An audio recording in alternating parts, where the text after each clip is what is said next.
नमस्कार, आप देख रहे हैं न्यूज़ ऑफ इंडिया और मैं आशीष कुमार मानिक। अभी हमारे बीच में ठाकुर मनमोहन सिंह मुंडा और तरुण महतो हमारे स्टूडियो में मौजूद हैं। हम इनका स्वागत करते हैं। नमस्ते। नमस्ते। कि ओंकार जो है सोनातू के रहने वाले हैं, उनके साथ जमीनी विवाद आपके साथ कब से शुरू हुआ है? 2007-08 से स्टार्ट हुआ है। किस मकसद से लेके हुआ है?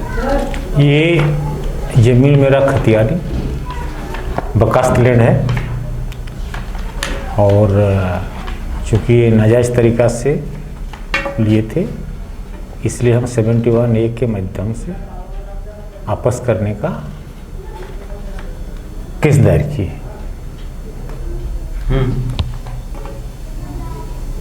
आपका विवादित जमीन कितना है? विवादित जमीन है, वो दावा करता है 1 एकड़ 33 एकड़, नहीं ये 1 एकड़ 33 डिसमिल,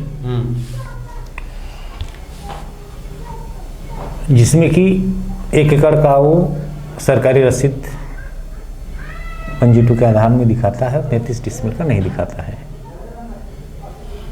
वहाँ पर भी भेद है। और सबसे बड़ा चीज़ है, बिना परमिशन का ट्राइबल लैंड गैर आदिवासी जो लिया है नाजायज़ है, और उसी के अनुसार में कोर्ट से ये फैसला हुआ और हमको जो है रेस्टोर किया गया। आपका जमीन जो है उस इलाके में जहाँ पर विवादित है, लगभग कितना एकड़ जमीन है पूरा संपूर्ण उस इलाके का? ऐसे 1671 प्लॉट है। खाता नंबर 2 है, उसका प्लॉट नंबर 1671, जिसमें 7 एकड़ 44 डिसमिल टोटल एरिया है। टोटल एरिया है। हाँ, उसमें तो विवादित जमीन सिर्फ इसी में जहाँ पर ओंकार के साथ आपका जो विवाद हो रहा है, जो विवादित जमीन जो बताया जा रहा है, जिसे 1 एकड़ 33 डिसमिल करके जिन्होंने दावा कर रहा है कि ये ज़मीन मेरा है, और उस ज़मीन पर आप कह रहे हैं कि ये ज़मीन मेरा है, तो सिर्फ उस 1 एकड़ 33 डिसमिल पर ही विवादित क्यों हुआ? बाकी ज़मीनों पर क्या है? मेन है, देखिए, जब हमको 1 एकड़ 33 पर जो है हम केस किए, उसका डिसीजन हुआ मेरे नाम से, और दखल दहानी का भी आदेश आ गया है। नहीं, मेरा ये सवाल है कि जब 7 एकड़ आपका जो ज़मीन है, जो एकड़ ज़मीन है आपका 7 एकड़ में से कहीं पर वो ज़मीन किसी के सरकारी के साथ में चला गया होगा, कोई किसी के कब्जे में होगा। हाँ, तो गवर्नमेंट हॉस्पिटल जो है उसमें करीब 3 एकड़ समथिंग गया है, जिसमें पुराना हॉस्पिटल है और नया जो अभी 50 या 100 बेड का जो बना है वो भी उसी में बना है, और एक आयुर्वेदिक हॉस्पिटल, तीनों जो है उस जमीन पर है। तो उसमें वो ज़मीन किसका है? वो भी मेरा बकास्त ही है, बकास्त के अंदर आपका ही ज़मीन है? मेरा ही ज़मीन है। तो उस ज़मीन में भी आप जिस तरीके से जो ओंकार जो जहाँ पर वो 1 एकड़ 33 डिसमिल का जो विवादित ज़मीन जो अभी हो रहा है, उसके हिसाब से जो अस्पताल बैठा हुआ है, उससे आप अगर लड़ना चाहेंगे तो उसमें आपका भी विवादित हो सकता है ज़मीन पर? नहीं, वो तो रिट किए हुए हैं, ऑलरेडी रिट किए हुए हैं, हाईकोर्ट में चल रहा है। हाईकोर्ट में चल रहा है, वो भी मामला चल रहा है। और ये ओंकार का भी जो विवादित जो तो जमीन है 71 में ये चल रहा है, कहीं तो डिसीजन हो गया। ये डिसीजन हो गया, तो उसमें से क्या डिसीजन हुआ है? इसमें ही हुआ है कि आदिवासी का ज़मीन नाजायज़ तरीक़ा से गैर आदिवासी द्वारा लिया गया था। छानबीन करने के बाद ये जो है आपस होने वाला ज़मीन है, इसलिए इनको आपस किया जाए, और दखल दहानी के साथ आदेश कोर्ट से हुआ। ज़मीन का खतियानी आपके पास है? अभी तो रसीद गवर्नमेंट की तरफ से कटता है। और उस ज़मीन में जो अभी विवादित ज़मीन है, उस ज़मीन में पंजीटू में दर्ज है आपका नाम से? देखिए, हमारे अंडर में खाता नंबर 1, 2, तो ये ज़मीन है 2 खाता का, 2 खाता में जितना भी प्लॉट है सबका रसीद मेरे नाम से कटता है, इसका नहीं कटता है। आपका ये 1671 7 एकड़ 44 डिसमिल का रसीद हमारे नाम से नहीं कटता है।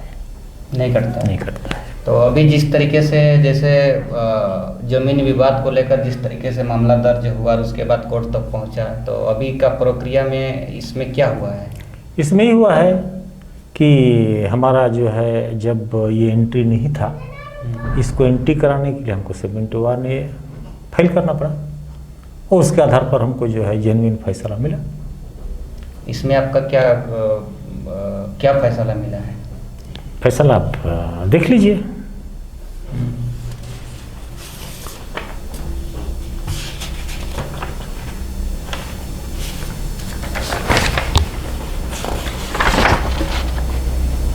दखल दखलदानी के साथ। दखल दहानी के साथ में, यानी आप इसमें जो जमीन में जो विवाद चल रहा था उस जमीन में आपका जीत हुआ है? जीत हुआ है 1 एकड़ 33 डिसमिल का। ओंकार से जब हम बात किए हैं, ओंकार का कहना है कि उन्होंने भी इससे पहले, आपसे पहले जब वो कोर्ट हुआ था उस समय भी उन्होंने जीत उन्होंने भी हासिल की थी। पहले जो केस हुआ था हम ही किए थे, एक बार उसका डिग्री हुआ था, उसके बाद हम फिर डीसी साहब के वहाँ से केस को रिमाइंड करके लाए,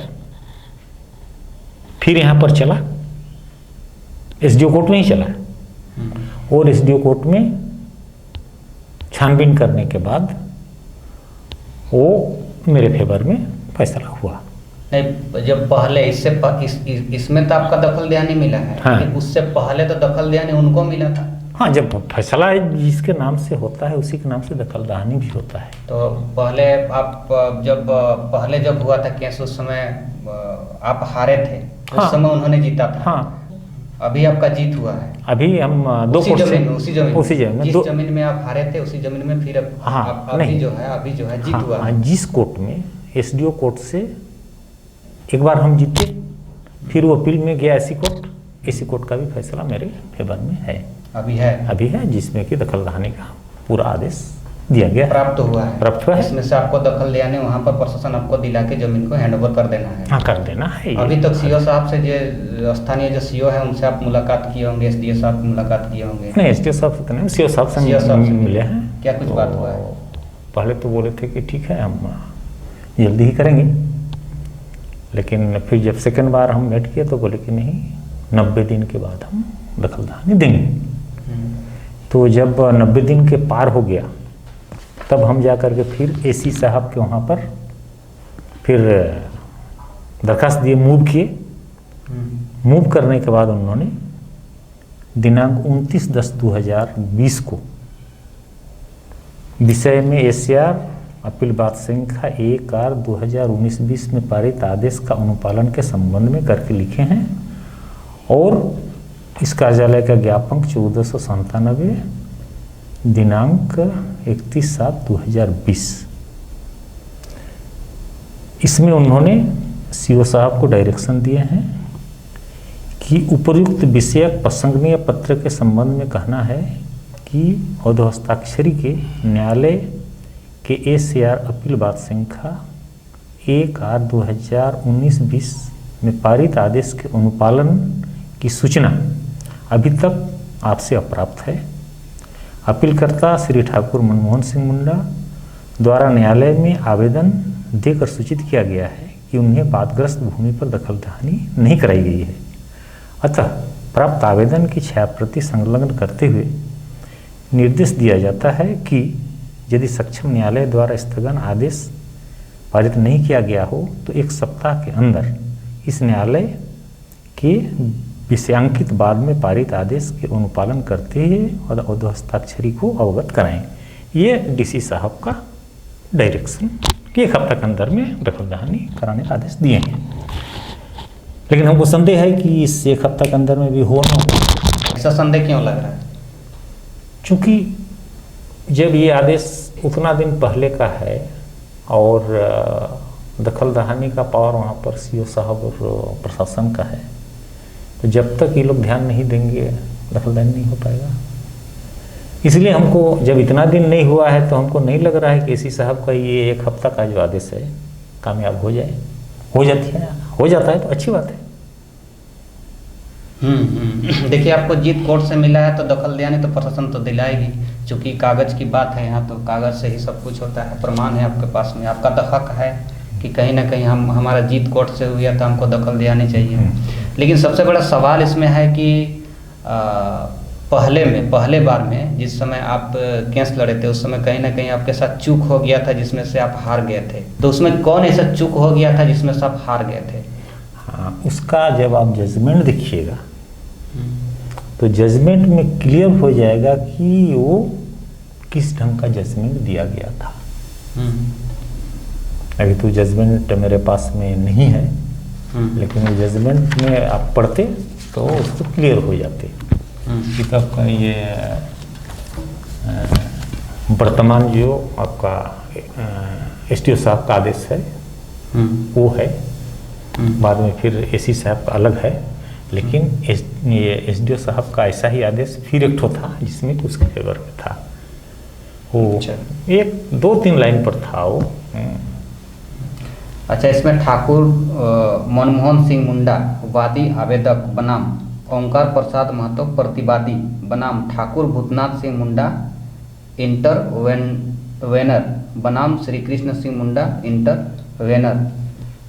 हमको ये सब जो ठाकुर मनमोहन सिंह मुंडा हुआ और ठाकुर भूतनाथ सिंह मुंडा हुआ और श्री कृष्ण सिंह मुंडा हुआ, ये तीनों के बारे में बताइए। देखिए,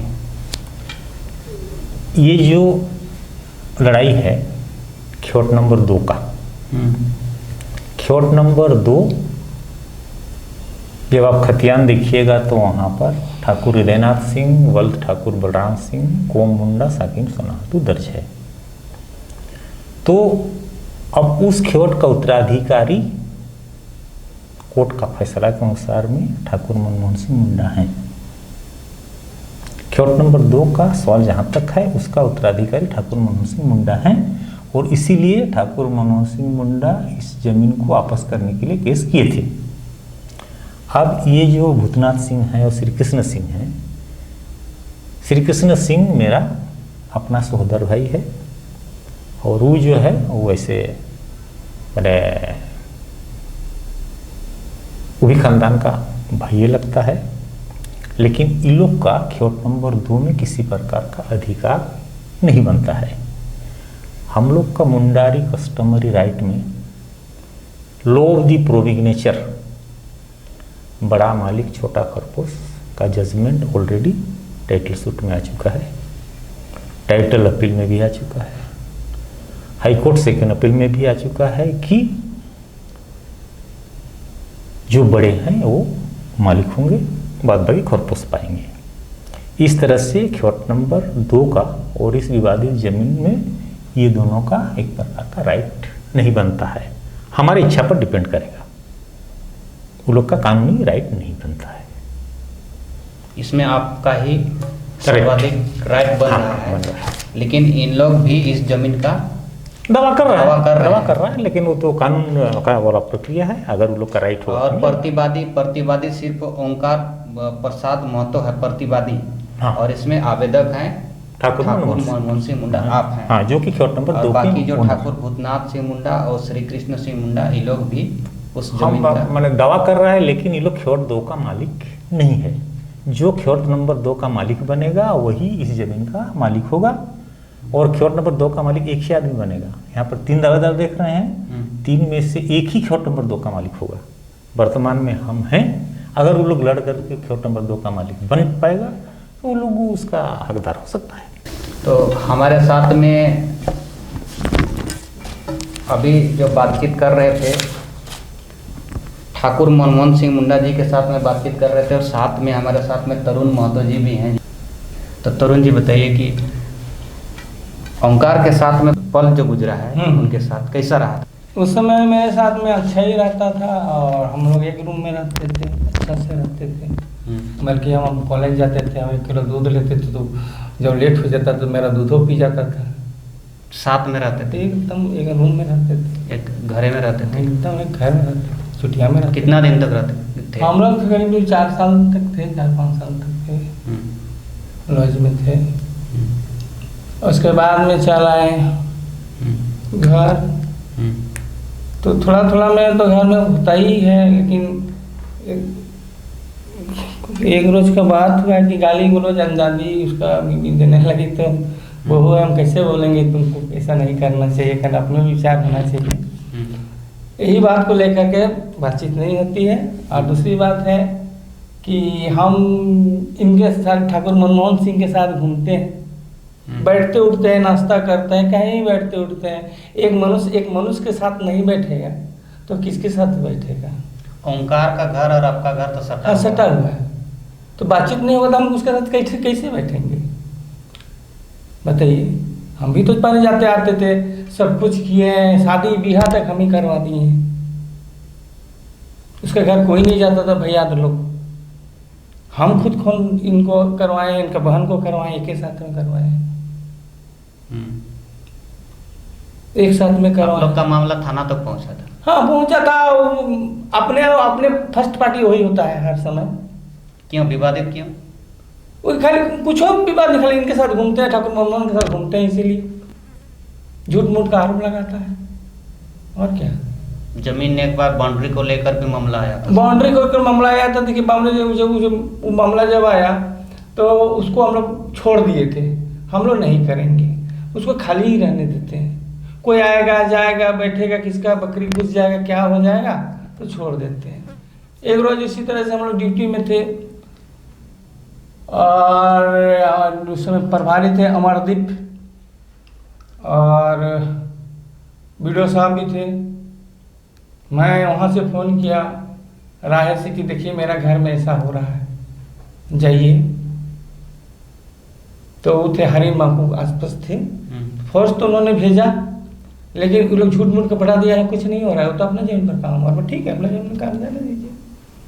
तो मेरा बेटी बोली कि ऐसा कीजिए आप लोग, मेरा पापा को मम्मी को आने दीजिए, इसको जो भी करना है कीजिएगा। उतना ही बोलना दे रही और मेरा बेटी को मारना शुरू कर दिया, चुंदिया के बाउंड्री तक ले जाने की कोशिश किया।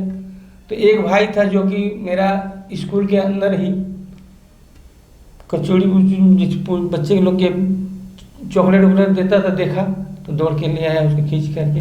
अभी मेरा बेटी का दाग यहाँ पर है, जमीन इसका है ये जाने, हम खाली इनके साथ घूमते हैं बस, कभी कभार, रोज नहीं। 107 जब जमीनी पर लगा था तो उसमें आप बाउंड्री भी दे रहे थे? 107 जब बाउंड्री तो कहा, 107 में तो मेरा ऊपर तला घर बन रहा था, ऊपर तल्ला है ना, उसमें तो 107 अंदाजी मैंने झूठ मूठ का 107 हो गया। एक बार थाना में गया तो लिख दिया 107 के, जो ऑन कर दिया भेज दिया, वही शुरू होता है, उसी को लेकर के बातचीत नहीं होता है वैसे उसके साथ। और मेरा कोई उससे झगड़ा झंझट कुछ। एक बार फिर जिस तरीके से जो आवेदन जो लिखा है उस तरीके से कह रहा है कि ओंकार जान से मारने की धमकी भी फोन पे दिया था। अगर उस तरह उस नंबर को डायल करें, उस नंबर को ट्रेस करें, अभी तक वो नंबर तो कहीं डूबा नहीं है, वो तो है किस डेट में किया है। अगर हमारा अगर नंबर है या मेरा आवाज़ भी अगर निकलेगा तो उसका गुलाम खड़ देंगे। मैंने आपका दावा है कि जिस तरीके से जो पत्राचार किया है उसमें सत्य नहीं, सरासर गलत है, एकदम सरासर गलत है। उस पत्राचार को आप देखे भी हैं? लेकिन उसमें सत्य नहीं, एकदम नहीं। हम अभी भी बोल रहे हैं उस चीज़ को, उस डेट को अगर उनके पास में है तो उस डेट को खंगाला जाए और उसका ट्रेस किया जाए। अगर मेरा नॉलेज है, मेरा आवाज़ है, उस लोकेशन तक जाए, कौन लोकेशन में हम थे, तो उसका हम गुलाम कर देंगे। मेरा भाई है वो, कितनों तो मेरा भाई है, लेकिन उसमें समझदारी नाम का चीज़ नहीं है उनके पास। ये आपका नंबर है 78708049? नहीं, मेरा नंबर है ही नहीं। और होगा तो पहले का नंबर होगा, यही हमको पता ही नहीं नंबर कितना दिन हो गया। आप ही का नाम से लिखा है ना? जाने दीजिए, वो लिखेगा जान से मारेंगे, फलना करेंगे, वो करेंगे। कई बार थाना जाता है, बार बार जाता है, झूठ मूठ का। एक और मामला उसमें लिखा है? बहुत मामला लिखिएगा वो मेरे खिलाफ में, क्योंकि ठाकुर मनमोहन सिंह के साथ हम घूमते हैं, उनके विवादित है, उनका कहना है कि उसे वो सलाह देता है। देखिए उसका जमीन जो है हम्म। उसका उधर आप शायद हम्म। कुआं की क्या दिखता है, कहाँ आपका कुआं? सीसीटीवी कैमरा लगाए हुए हैं। हाँ कैमरा लगाया है, तो कैमरा मेरा स्कूल है, सुरक्षा के लिए मैं कैमरा लगा दिया हूँ। अगर प्रशासन बोले इसको हटा दीजिए तो मैं 1 मिनट में तोड़ दूंगा। तो ये स्कूल ठीक है लगा है, हम्म। लेकिन ये तो सीसीटीवी कैमरा उनका जमीन तरफ जा रहा है। जमीन तरफ हर तरफ जाएगा, क्योंकि वहाँ पर जो बच्चा है ना, बच्चा है उसी अंदर में हॉस्टल भी है, हॉस्टल भी उसके अंदर में है। हॉस्टल में है, खिड़की तोड़ के अगर कुछ कर दिया तो हम किसको देखेंगे? हम तो इधर लेटे हुए रहेंगे ना। इस पर भी मामला जब पहुंचा था तो फिर तो मैं थाना में बोल दिया कि सर आप तोड़ने के लिए बोलिए हम तोड़ देंगे, लेकिन स्कूल है, अगर तोड़ने बोलिए तो हम तोड़ देंगे। हमको क्या कोई एतराज नहीं, हमको ऐसे कर देंगे, टूट जाएगा, खत्म हो जाएगा, लेकिन एक लिखित हमको चाहिए या कैमरा हटा दीजिए। मैं तुरंत हटा दूंगा कैमरा, 1 मिनट में जाना, घर जाना देरी और हटाना मेरा देरी नहीं। क्यों? हमारा सुरक्षा के रखे। आज जो है पूरा इंडिया में हर जगह कोना कोना में कैमरा लगा हुआ है, तो किस लिए लगा हुआ है? अपना उस सुरक्षा के लिए लगा हुआ है ना। अभी हम बोल रहे हैं, अभी हम ट्रैफिक में जाते हैं, थोड़ा सा गाड़ी पार करते हैं तो ऑटोमेटिक मेरा कट जाता है फाइन। हमारा कटा हुआ है क्या टटोली के भी, अभी भी मेरा तो आया है, उसमें 1000 का फाइन लगा है। तो अपना सुरक्षा के लिए उसे लगाया गया है, बस और कुछ नहीं। हॉस्टल है, बच्चा रहता है, कब गिरेगा कब पड़ेगा, बच्चा क्या करेगा, तो उसके लिए तो भाई कैमरा लगाना जरूरी है। और इसलिए लगाया, सुन लीजिए, जब वो घटना घटा था, एक बच्चा जो उधर स्कूल नहीं घटना हुआ था बच्चा का, सफायर स्कूल, कौन स्कूल है हुआ था रांची में, उस समय थाना में मीटिंग हुई थी इस बारे में। तो बड़ा वो बोले हमको कि तरुण जी आप अपना स्कूल में 4 कोना कैमरा लगा दीजिए। उसी के सही से हम तुरंत उसको तुरंत तो नहीं कर पाए, उस समय पैसा भी नहीं था और कलेक्शन भी नहीं आता था उतना, तो हम फिर कैमरा व्यवस्था किए, कैमरा फिर लगा दिए। और थाना में मीटिंग होने के बाद हम लगाए। आशा आयरन बड़ा कौन है? आशा आयरन बड़ा कौन है? मिसेस है, आपको वाइफ है। तो आशा आयरन बड़ा द्वारा जबरदस्ती अतिक्रमण कर लिया गया है, जो नापी प्रतिवेदन में अमीन द्वारा लिखा गया है कि उसके पास मेरा नापी का पेपर है, पेपर है, 6 प्रति नकल है, सब ग्रामीण साहब को लिख के दिए थे। ठीक है। ये भी पत्रचार जो किए थे भी आपके पास पहुंचा? पहुंचेगा चाहिए बोल रहे, ठीक है, वो बोल दिया आपको, जवाब हम दिए नहीं। हाँ नहीं, हमको देखिए जो मान लीजिए कोई पत्रचार कर रहा है तो आप उसका भी आप एक जवाब देने वाले व्यक्ति हैं कि वो सही है गलत है कि नहीं? तो इन्होंने जो लिखा है आशा आयरन बड़ा आपको वाइफ है ना? तो ये भी लिख रही है कि जबरदस्ती अतिक्रमण कर लिया गया है। तो क्या उसका जमीन कहाँ पर अतिक्रमण? उसकी जमीन है कहाँ पर? नंबर 33 डिस्ट्रिक्ट बोल रहा है इसका, उसके पास जमीन ही नहीं है, और उस जमीन से मेरा कोई लेना देना भी नहीं है। लिखता है यहाँ पर सरकारी अतिक्रमण नहीं हटाया तथा सरकारी नौकरी एवं पैसे का दबंगाई दिखाकर जबरन घर बना ली और पुनः इस बार भी पहाड़ एवं पैसे के बल पर मेरे जमीन पर निर्माण कार्य कर रहा है। मना करने पर कहते हैं कि जो करना है कर लो। उसकी जमीन कहाँ है? इसको जानकारी होना चाहिए ना, इसका जमीन तो ये नहीं, देखिए 33 तो दिख रहा है जमीन इनका है। तो पत्रचार जो हाँ नहीं देखा होगा, अंदाजी किया होगा, मैंने ये सब आपको लगता है कि ये जलन है, झूठा है? झूठा है, सरासर झूठा है। इसमें आप किसी तरीके भी जांच होगा तो आपको इसमें किसी प्रकार की कोई दिक्कत नहीं? कोई दिक्कत नहीं है, एकदम नेट एंड क्लीन साफ है। बार बार इस तरीके तो से तंग किया जा रहा है हमको, बार बार इस तरीके से नहीं होना चाहिए। नहीं। अच्छा, तो ओंकार से संबंधित जिस तरीके से विवादित हो रहा है आप लोग के बीच में, एक पड़ोसी हैं, आप लोग साथ में भी रह चुके हैं पिछले दिन। अभी भी मेरा छोटा भाई है, अभी भी छोटा, हमसे बात कर सकता है। मैंने जिन्होंने जो भी आरोप लगाया सरासर गलत है, सभी आरोप एकदम सरासर गलत है, एक भी पॉइंट सही नहीं। आप अपने भी जांच करें। अच्छा, आप अपने मन से बताइए कि वैसा क्यों आरोप लगाया जाता है आप पर? बस ठाकुर साहब सर घूमते हैं, उनका कहना है कि हमको ही कर रहा है, मैंने कोऑपरेट आप कर देते हैं हाँ, कि कहीं ले जाते हैं तो बस उसी का कहीं ना कहीं इनका जो जमीन है उस जमीन को इनका हक जो मिले उसके लिए आप सपोर्ट और कोऑपरेट कर देते नहीं, कोऑपरेट नहीं करते सर, इनका क्या कोऑपरेट करेंगे ठाकुर साहब से? हम खुदे लो है वकील साहब। हाँ, ये तो अपने नौकरी न तोकरी कुछ है नहीं, खाली दो दिया जो मौकिल आया तो हो गया 100 200 500, हम अपना, हम कहाँ से पाएंगे कोऑपरेट करेंगे? मेरा नौकरी है क्या? तो सिर्फ इनके साथ घूमते हैं? बस बस बस बस एकदम नेट इन्फ्लुएंस साफ है।